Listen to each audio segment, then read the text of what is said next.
He was just a barber, or at least that's what everyone thought. But when an old rival walks through the door, forgotten memories resurface. What happened in the fateful final in Tokyo? Why did Robert abandon his career? The answer lies where no one expected, between scissors and sharp blades. The old barbershop on the corner of Maple Street was more than just a commercial establishment. It was a living piece of the history of the Oakwood neighborhood, with its red leather chairs worn by time and mirrors that reflected decades of stories.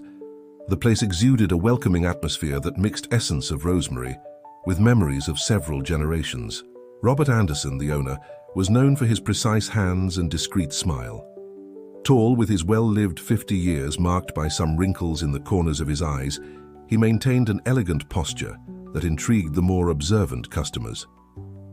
There was something about his controlled movements and attention to detail that suggested a bigger story than the one everyone knew. What few knew was that Robert carried in his past a story of glory and overcoming. Before becoming the respected barber of the Oakwood neighborhood, he had been one of the country's most promising martial arts athletes. His impeccable technique and rigorous discipline led him to win several national and international championships. However, a knee injury during the World Championship final in Tokyo abruptly ended his professional career. On that Monday morning, while organizing his work tools, scissors, combs, and razors aligned with military precision, Robert reflected on how his life had changed in the last 20 years.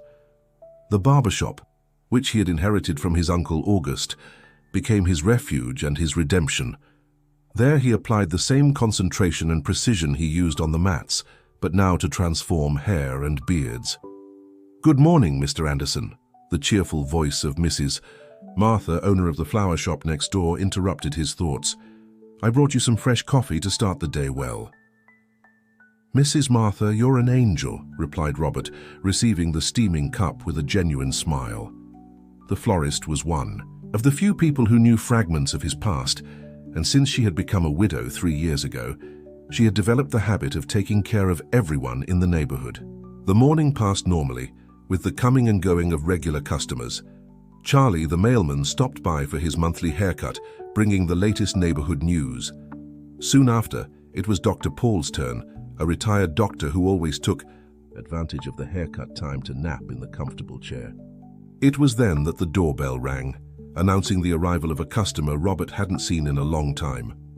Michael Santos, his old rival in martial arts competitions, entered the barbershop. Time had been generous to Michael. He still maintained his athletic build and the same determined look from 2 decades ago. "Robert Anderson," said Michael, his deep voice filling the room. "Long time no see, my friend." The barber felt a familiar shiver run down his spine. Michael wasn't just an ex-competitor, he was the man who was present at that fateful final in Tokyo, the last opponent he faced before his injury. His presence there after so many years couldn't be mere coincidence. "Michael," Robert replied, maintaining his composure, "welcome. How can I help you?" "I need more than a haircut, Robert. I need your help. It's about the Golden Dragon Academy." The mention of the old academy where they both trained made Robert pause for a moment. The Golden Dragon Academy had been more than a training center. It was a legendary institution that formed some of the country's greatest fighters. But, in recent years, rumors about financial problems and mismanagement had emerged. "Sit down," said Robert, indicating the main chair. "Tell me while I cut your hair." As he prepared the instruments, Robert observed Michael's reflection in the mirror. His old rival seemed to carry a weight on his shoulders, something that went beyond physical fatigue. The story he was about to hear, he sensed, would completely change the tranquility he had built over the last 20 years. The sound of scissors cutting the first strands of hair echoed through the barbershop, marking the beginning of a conversation that would reopen old wounds and bring to light long-buried secrets. In the mirror, the gazes of the 2 ex-athletes met, carrying the weight of a shared past and the promise of an uncertain future. Mrs. Martha, who was discreetly observing from the flower shop, noticed the change in the barbershop's atmosphere. Something was about to happen, something that would shake the peace of the Oakwood neighborhood and reveal that behind the quiet barber there was much more than his customers imagined. The afternoon was beginning to fall, painting the sky with orange hues. That crossed the barbershop's windows. Robert knew that after that day, nothing would be the same. Michael's visit was just the beginning of a story that would mess with old loyalties, reveal buried truths, and test the limits of his new quiet life. "Robert," Michael began, his voice now lower, "Master Chen is sick, and before he leaves, he needs to resolve one last issue. An issue that involves you, me, and the real reason for your injury in that Tokyo final." The comb in Robert's hands stopped in the air. 20 years of unanswered questions, assumptions, and doubts seemed about to find their answers. The Oakwood neighborhood, which had long been his safe harbor, was about to become the stage for a story that would forever change the life of its most beloved barber. The silence that followed Michael's words weighed like lead in the barbershop. Robert continued the cut mechanically, his experienced hands working on automatic, while his mind traveled 2 decades back in time, reliving that fateful final in Tokyo. "What exactly does Master Chen want to resolve after so long?" Robert asked, his controlled voice masking the storm of emotions that the old master's name awakened. Michael adjusted himself in the chair, his eyes meeting Robert's through the mirror. "Do you remember the Ming Dynasty scroll that was in his office? The one that, according to legend, contained the deepest secrets of ancient combat techniques?" Robert nodded. The scroll was a family heirloom of Master Chen, passed down for generations, supposedly containing not just fighting techniques, but also ancient philosophical teachings about honor, loyalty, and power.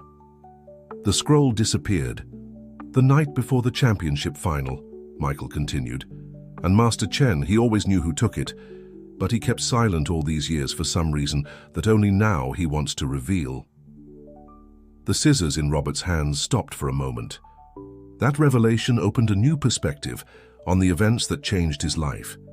The knee injury that ended his career always seemed to have something strange about it, a wrong movement, an impossible angle, as if his body had been forced into an unnatural position.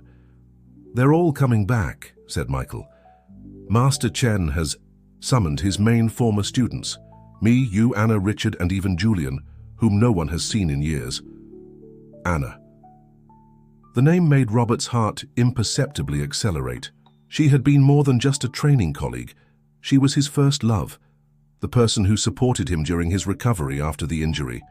But she was also the one who disappeared without explanation months later, leaving only a note with the words, "Forgive me." "Anna is coming back?" Robert asked, trying to keep his voice neutral while trimming Michael's sideburns. "She's already back. She's teaching yoga at the Cherry Blossom Sports Center, 3 blocks from here. I think she always knew that one day we would need to meet. Again." At this moment, the barbershop door opened, making the bell ring. Mrs. Martha entered, carrying an arrangement of fresh flowers. "Excuse me, Mr. Anderson. I brought the flowers you asked for to brighten up the place." Robert frowned. He hadn't ordered flowers, but before he could say anything, he noticed the small card among the flowers. Mrs. Martha placed the arrangement on the counter and discreetly left, leaving in the air her jasmine perfume mixed with the aroma of the flowers. Michael observed the scene with interest. "Looks like I'm not the only one with news," he commented. Robert picked up the card with slightly trembling fingers. The elegant handwriting was unmistakable. "The lotus flower is born from the bottom of the mud, but emerges pure and immaculate. We need to talk. Cherry Blossom Sports Center today after sunset. I'll." The message, apparently poetic, carried a deeper meaning that only Robert and Master Chen's former students could understand. The lotus flower was the secret symbol they used to communicate extremely urgent situations. "So she knows," Robert murmured, tucking the card into his apron pocket. "Everyone knows a piece of the story," Michael replied. "But only Master Chen knows the complete puzzle, and now with his health deteriorating, he wants the truth to come out." Robert finished the cut in silence, his mind racing through possibilities and memories. The injury that ended his career, the disappearance of the scroll, Anna's sudden departure, the gradual distancing of old colleagues. Everything seemed connected by invisible threads that only now were beginning to reveal themselves. "Done," said Robert, removing the protective cape from Michael's shoulders. Like old times. Michael stood up, observing the cut in the mirror. "Perfect as always, your hands haven't lost their precision." Then, turning to Robert, he added, "Are you going to the meeting?" Robert began to clean his instruments, a habit that helped him organize his thoughts. "Do I have a choice?" "We always have a choice, Robert. That's what Master Chen taught us. But sometimes the price of not choosing is greater than facing our fears." When Michael left the barbershop, the sun was already beginning its descent on the horizon. Robert looked at the flower arrangement, where a single lotus flower stood out among the others. 20 years of a quiet life, built with patience and dedication, seemed about to crumble. Or perhaps, he thought as he turned the door sign to closed, this was the opportunity to finally find the answers his heart had never stopped searching for. Across the street, a female figure discreetly observed the barbershop. Anna adjusted her sunglasses and smiled slightly. The first piece of the game was moved. Now it was time to see if Robert still remembered the old rules. The Cherry Blossom Sports Center was a modern building that contrasted with the old architecture of the Oakwood neighborhood. Its glass walls reflected the orange sky of the late afternoon as Robert parked his motorcycle at the entrance. Wearing a navy blue polo shirt and dress pants, he no longer looked like the neighborhood barber. There was something in his posture that harkened back to the athlete he once was. The aroma of sandalwood incense greeted him as soon as he crossed the automatic doors. At the reception, a young woman practiced origami with a Zen concentration that reminded him of Master Chen's teachings. "Can I help you?" she asked, without taking her eyes off the delicate paperwork. "I'm looking for Professor Anna." The receptionist finally raised her gaze, studying Robert with curiosity. "Top floor, Lotus Room." Lotus Room, Robert thought. Of course it would be there. It was the code name they used in the academy days, for the place where they held their most important meetings. Anna was recreating the old patterns, but why? The panoramic elevator rose silently, offering a privileged view of the city. Robert watched the lights beginning to turn on throughout the neighborhood, each representing a normal life, without ancient secrets or unsolved mysteries. For a moment, he felt envious of that simplicity. The Lotus Room occupied the entire top floor. Through the glass walls, Robert could see yoga mats arranged in a circle, and in the center, sitting in lotus position, was Anna. 20 years hadn't changed her natural elegance. Her hair, once black as ebony, now displayed some silver strands that only increased her sophistication. She kept her eyes closed, but a slight smile appeared on her lips when Robert entered. "You still step like a cat," she said, without opening her eyes. "Some habits never change." "And you still have this habit of creating dramatic scenarios," Robert replied, stopping a few steps away from her. "Why all this theater, Anna?" She finally opened her eyes, and Robert felt the same impact as 2 decades ago. That honey-colored gaze that seemed to see through the soul remained as magnetic as ever. "Sit with me," she invited, indicating the mat in front of her. "Do you still remember the correct position?" Robert hesitated for a moment, but his body remembered. With a fluidity that surprised even himself, he assumed the lotus position, his knees protesting slightly, a constant reminder of the old injury. "The scroll," Anna began, her voice soft as silk. "You never wondered why an old piece of paper was so important to Master Chen?" "Of course I did. But after the injury, after you left, I learned not to ask questions about the past." Anna extended her hand, lightly touching Robert's knee. The contact, even through the fabric of his pants, sent an electric current down his spine. "The injury wasn't an accident, Robert. And my departure was the hardest thing I've ever done in my life." "Why?" "Because I discovered something about the scroll, about Master Chen, about all of us. But I couldn't tell anyone, not at that moment. I needed to protect." A noise in the hallway interrupted her. Footsteps were approaching. Anna stood up in a fluid movement, years of practice evident in her gracefulness. "We're not alone." The door opened, revealing Richard Tanaka.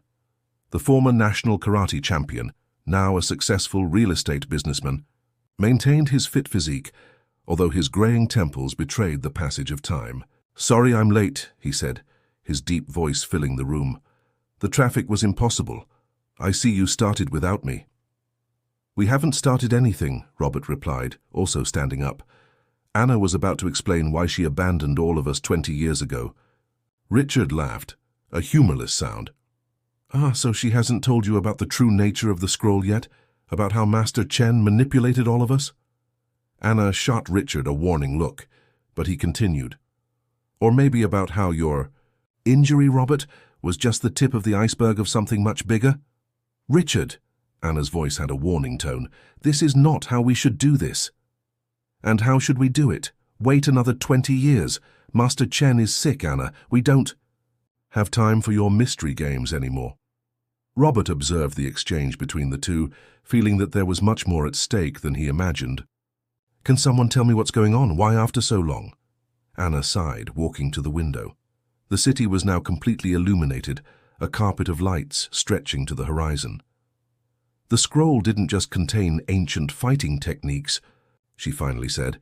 "It contained a formula, something that Master Chen's grandfather discovered during his travels in Tibet." "A formula?" Robert asked, confused. "To reach the maximum potential of the human body," Richard completed, "something that, in the wrong hands, could transform an ordinary person into an unstoppable fighting machine." "But that's ridiculous," Robert protested. "It sounds like a movie story." "Is it?" Anna questioned, turning to face him. "Think, Robert. How could you execute those impossible movements in the championships? How could all of us do it? The tea that Master Chen served us before important training sessions, you never wondered why we felt so different after drinking it."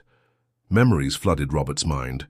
The bitter taste of the tea, the sensation of absolute clarity that followed it, the way his body seemed lighter, stronger, faster. "Master Chen used us as guinea pigs?" "Not exactly," said a new voice from the door. Julian Silver, the quietest of the former students, entered the room. 2 decades working as a researcher in a pharmaceutical laboratory had left their marks. Thick-rimmed glasses, hunched posture, but the same perceptive look as always. "Master Chen was trying to perfect the formula," Julian continued. "But something went wrong, and now, after all these years, he needs our help to fix his mistake before it's too late." The silence that followed Julian's words was as dense as fog.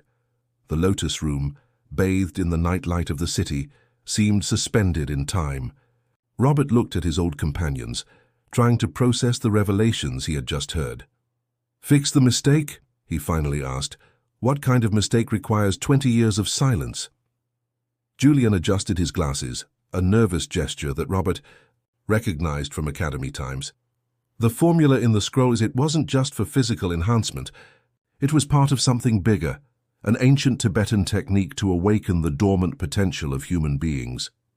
"The tea we drank," Anna continued, approaching the center of the room, "was just the first phase of the experiment.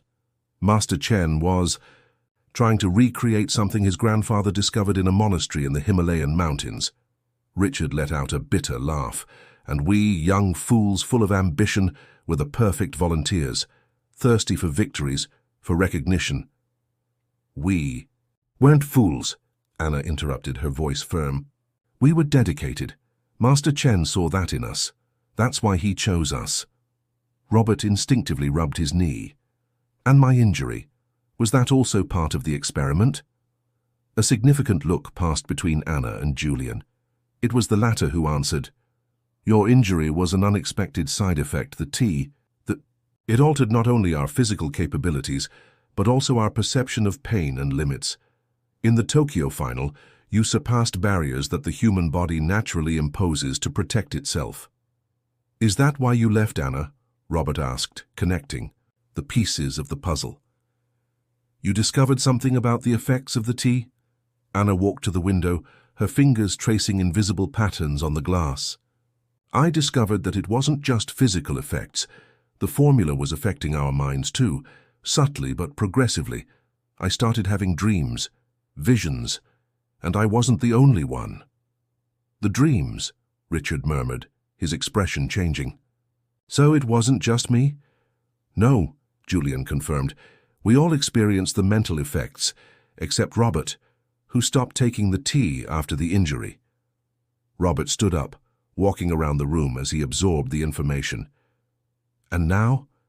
Why does Master Chen want us reunited after so long?" "Because the effects didn't stop," Anna answered, turning to face the group. "They evolved. What started as dreams turned into something more intense. We can do things that defy logic, perceive things that others can't." As if to demonstrate, Anna closed her eyes and raised her hand. At that moment, all the lights in the room flickered, creating a rhythmic pattern that lasted for a few seconds. "Impossible," Robert whispered, but his eyes couldn't deny what they had just seen. "It's not impossible," Julian said, taking a tablet from his pocket. "It's science, mixed with something that modern medicine still can't explain. I've been studying this in the lab for years. Look," he projected a series of graphs on the wall. "These are brain scans. On the left, a normal person. On the right, Anna, Richard, and me. Our synapses operate in a completely different pattern. The T formula permanently altered our neural structure." "And Master Chen?" Robert asked. "How is he involved in this now?" "He's sick," Anna answered, her voice softening. "But it's not a common illness. The same process that altered our brains is affecting his in an accelerated way. He needs us to complete what he started 20 years ago." "Complete? What do you mean?" Richard approached the center of the room. The scroll contained only half of the formula. The other half, well, that's where things get interesting. "The other half is divided among us," Julian explained, "in our dreams, in our altered memories. Master Chen encoded different parts of the formula in our minds through the T. It was his way of protecting the secret. And now he needs to recover that information," Anna completed, "before his mind is completely lost." Robert looked at his former companions, people who were once like family. Each of them carried a piece of a puzzle bigger than they could imagine. "And me, what's my role in all this?" Anna smiled, that smile that always made his heart race. "You, Robert, are the key. Because you stopped taking the tea before the effects became permanent, your mind is the only one that can serve as an anchor, a reference point in the normal world while we navigate through these altered memories." "Master Chen knew," Julian Feiss said. "He always knew that one day we would need someone who could keep their feet on the ground, someone who could guide us back if we got too deep into our own minds." The distant sound of sirens cut through the night, a reminder of the normal world that continued outside, oblivious to the secrets unfolding in that room. Robert looked at his hands, the same hands that once performed impossible movements on the mats and now found peace in the craft of barbering. "How much time do we have?" he asked. 3 days, Anna answered. "Master Chen is waiting for us at his house in the mountains. It's enough time for you to put your affairs in order at the barber shop." "And if I say no?" Richard laughed. "You won't say no, Robert. You never did. That's why Master Chen trusted you so much." Robert closed his eyes for a moment, feeling the weight of the decision on his shoulders. When he opened them again, there was a familiar determination in his gaze, the same that had led him to extraordinary achievements in the past. "When do we leave?"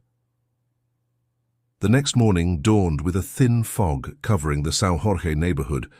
Robert arrived early at the barbershop, needing to organize everything before his absence. As he arranged his tools, a soft knock on the door caught his attention. It was Mrs. Marcia, as always, with his breakfast. "You look worried today, Mr. Robert," she said, placing the steaming cup on the counter. Her gentle eyes revealed more understanding than her words let on. "I'll need to be away for a few days, Mrs. Marcia," he replied, taking an envelope from his pocket. "Could you keep the barbershop key, just to make sure everything stays all right?"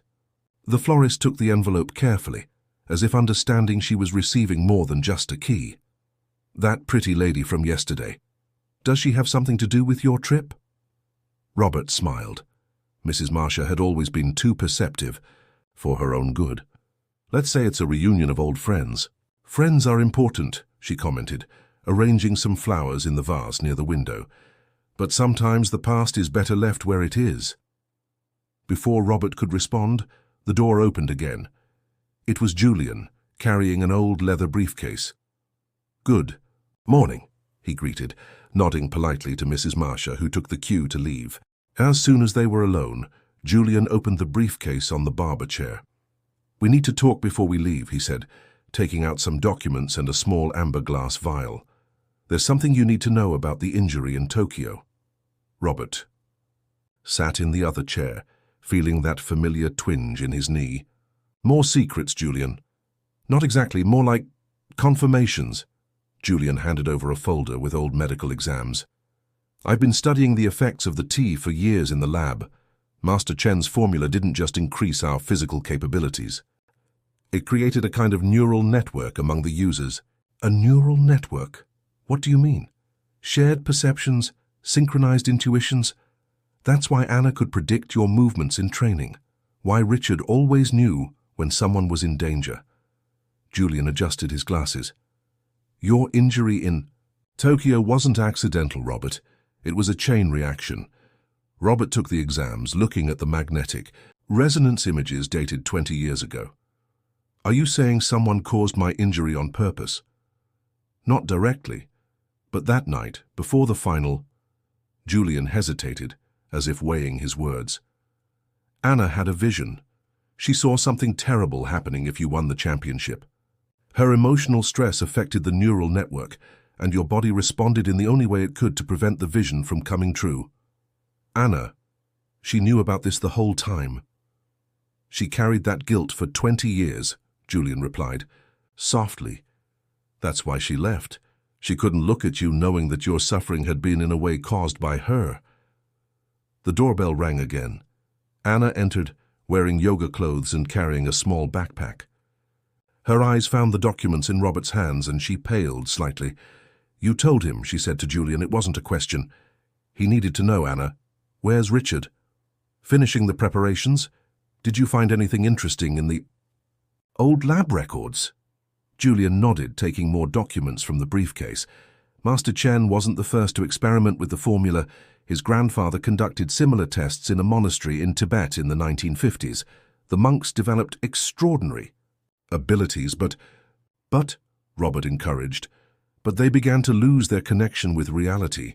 Their powers increased, but the price was their sanity. That's what's happening to Master Chen now. Anna approached, lightly touching Robert's shoulder. "Now you understand why we need you. Your mind wasn't affected by the formula. You're our anchor to the real world." Robert stood up, walking to the mirror where he had observed so many reflections over the years. "And if we don't give Master Chen what he's looking for, what happens?" "He's not the only one at risk," Julian replied, his voice grave. "The neural network that connects us, it's deteriorating. If we don't find a way to stabilize it, we could all end up like the monks in Tibet." "Or worse," Anna added. "Our abilities are growing, but our control over them is diminishing. Those lights I made flicker yesterday? It wasn't intentional. It's happening more frequently and with more intense effects." As if to confirm her words, the metal objects in the barber shop began to vibrate softly. Anna closed her eyes, taking a deep breath, and the vibration ceased. "How much time do we really have?" Robert asked. "Less than 3 days," Julian answered. "The signs are intensifying. Richard had an episode this morning. He broke all the windows in his office without even touching them." Robert took his apron, folding it carefully before putting it in the drawer. The worn fabric carried stories of a simpler life, a life that now seemed to belong to someone else. "What exactly does Master Chen expect to find in our memories?" Anna and Julian exchanged glances. It was she who answered.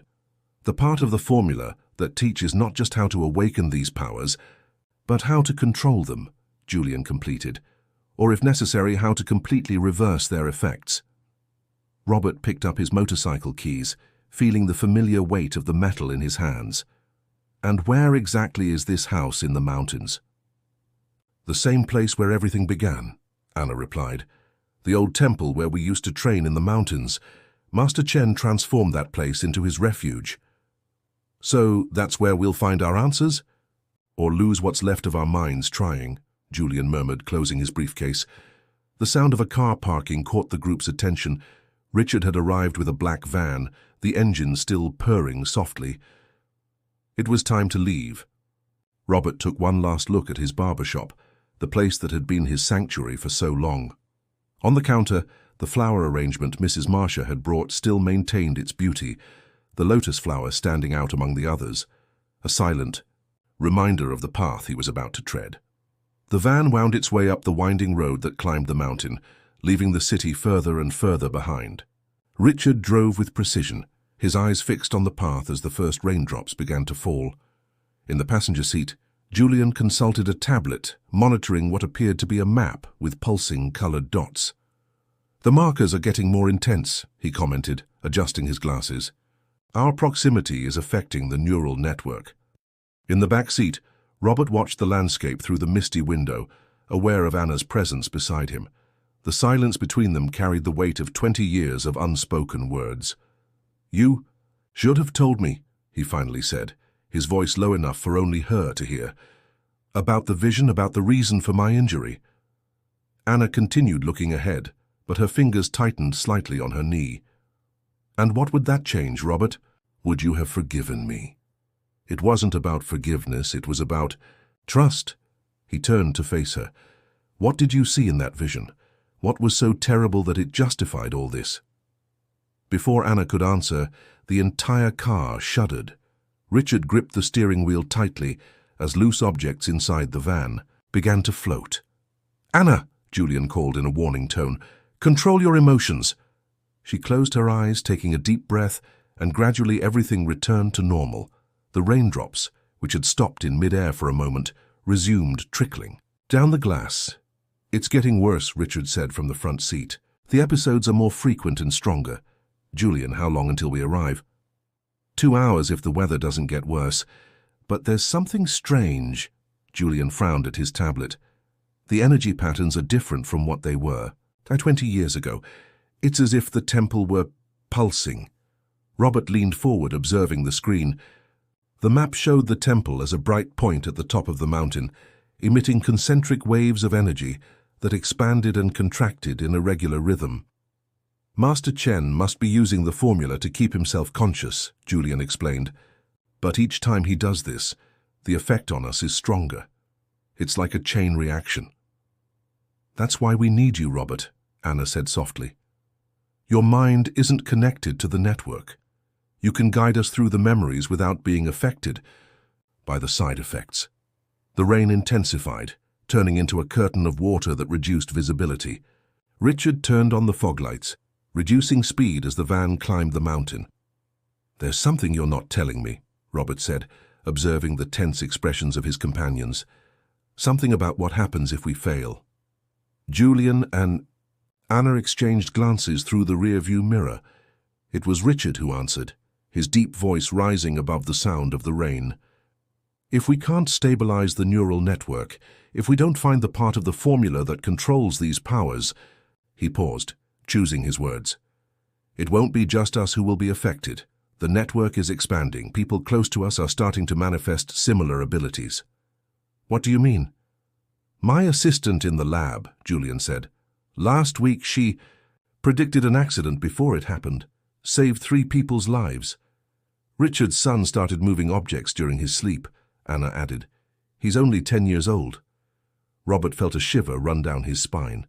"Is it spreading, like a virus?" "Not exactly," Julian explained. "It's more like resonance. The more time we spend near other people, the more our condition affects them. And now that it's out of control—" "The gift is becoming a curse," Richard completed bitterly. A lightning bolt cut across the sky, illuminating the road ahead. For a moment, Robert glimpsed an ancient structure at the top of the mountain, the temple where they had trained so many years ago. "This isn't how it was supposed to be," Anna said, her voice laden with emotion. "Master Chen wanted to prepare, ask for something greater. He talked about evolution, about awakening humanity's true potential. But something went wrong in the process." "The vision you had before my injury," Robert began, "was it about this? About things getting out of control?" Anna finally turned to face him, her eyes glistening with unshed tears. "I saw you becoming the world champion. I saw the sudden fame, the interviews, the media attention. And then something deeper. Scientists noticing the superhuman capabilities of the Golden Dragon Academy fighters. Investigations starting. Tests being conducted. The formula," Julian murmured. They would discover it. But there was more. The vision showed, events branching out like a tree of infinite possibilities. In one branch, they saw government laboratories recreating the formula, transforming it into something more potent, more dangerous. In another, corporations using the knowledge to create super-athletes, ignoring the mental risks. And in all futures, the same result, the neural network growing uncontrollably, affecting thousands, then millions of people. "It wasn't just about protecting the secret," Anna said, her voice trembling. "It was about preventing the whole world from being affected, long before we were prepared to deal with it." Robert watched, stunned, how his simple victory in a championship could have triggered a chain reaction that would change the world forever. "That's why you couldn't tell me. That's why you had to leave." "But there's something else," interrupted Master Chen. "Something that not even Anna realized at the time. Look deeper into the vision." Robert concentrated, guiding the group's attention beyond the obvious ramifications. In the background of the vision, almost imperceptible, there was a different timeline, one where everything happened more slowly, more naturally. "The gradual evolution," Julian said. "Understanding. Master Chen wasn't trying to create superhumans. He was trying to guide humanity to its next evolutionary stage. The scroll," continued the Master, "wasn't just about power. It was about preparation. My grandfather discovered that humanity was on the brink of a natural evolutionary leap. The formula wasn't to create these powers. It was to teach us how to control them when they started appearing naturally," Anna completed, her eyes widening with understanding. At that moment, a new sequence of golden symbols began to form. In the air, the second fragment of the formula, revealing itself naturally with the understanding of the truth. But something was wrong. The mental space around them began to shake violently. Richard let out a cry of pain, and objects in the memory began to float chaotically. "The neural network," Julian warned. "The revelation is accelerating the process. It's trying to force evolution." Robert felt the pressure increasing in his mind, as if something was trying to forcibly invade his thoughts. Around him, his friends seemed to be in agony. "Robert," Master Chen called, his form beginning to flicker like a failing lamp. "You need to stabilize them. Use your connection to the real world. Use your intact humanity." Anna reached out to Robert, her fingers trembling. "Help me, it's too strong." The memory around them began to fragment, pieces of reality breaking off like shards of glass. Through the cracks, other memories leaked. Not just theirs, but of other people, of strangers affected by the expanding neural network. "Focus on me," Robert commanded, his voice cutting through the chaos. "Remember who you are. Remember the barbershop, the quiet mornings, the simple conversations." He projected his own memories, the scent of aftershave lotion, the sound of scissors, the daily ritual of transforming ordinary people through his work. Memories of a normal life, of preserved humanity. Slowly the chaos began to diminish. The floating objects were returning to the ground. The cracks in reality began to close. The second fragment of the formula remained in the air, now clearer and more stable. "We need to hurry," said Master Chen, his voice weak. "My mind, I won't be able to maintain the connection for much longer, and there are still 5 fragments to find." Robert looked at his companions, all exhausted but determined. The truth about the purpose of the formula had changed everything. They were no longer just trying to fix a mistake from the past. They were trying to prepare humanity for its own future. "Where do we go now?" he asked, holding Anna's hand firmly. Master Chen pointed to a new corridor of light that was forming. "To the most difficult memory of all, the moment I discovered that my own grandfather had foreseen all of this, and the price we would have to pay to do the right thing." The last corridor of light led them to a memory different from all the others. They were no longer in the temple or the academy, but in an ancient monastery in Tibet. Snow was falling softly through the open windows, and the air had that rarefied quality characteristic of high altitudes. "This is my grandfather's memory," explained Master Chen, his form becoming increasingly translucent, the moment he discovered the truth about human evolution and made his choice. In the memory, an elderly man in monastic robes was sitting in a meditation position, surrounded by ancient scrolls. It was Master Chen's grandfather, but there was something in his eyes, a profound, almost supernatural wisdom. "The last 5 fragments of the formula," said Master Chen, "are all here in this moment. But to reach them, we need to understand the choice he made." Robert observed the scene unfold. The old monk was writing on a scroll, his movements precise and deliberate. Around him, golden symbols danced in the air, more complex and interconnected than any they had seen before. "He knew," Anna said softly. "He knew that humanity would evolve naturally." "But he also saw the danger," Julian completed. "If evolution happened too quickly, without preparation." The memory trembled, and suddenly they were seeing through the old monk's eyes. Visions of the future unfolded before them, millions of people developing extraordinary abilities simultaneously, the resulting chaos, the collapse of society as we know it. "The formula wasn't to create powers," said Richard, understanding. "It was an instruction manual for when they would start appearing naturally." "Exactly," confirmed Master Chen. "My grandfather divided the knowledge into 2 parts. The awakening and the control. Without one, the other would be catastrophic." In the center of the memory, the old monk finished writing. The scroll in front of him glowed with its own light, the golden symbols organizing themselves into 5 distinct patterns. "There," Robert pointed. "The last fragments." But when they tried to approach, an invisible barrier stopped them. The old monk raised his eyes, as if he could see them through time.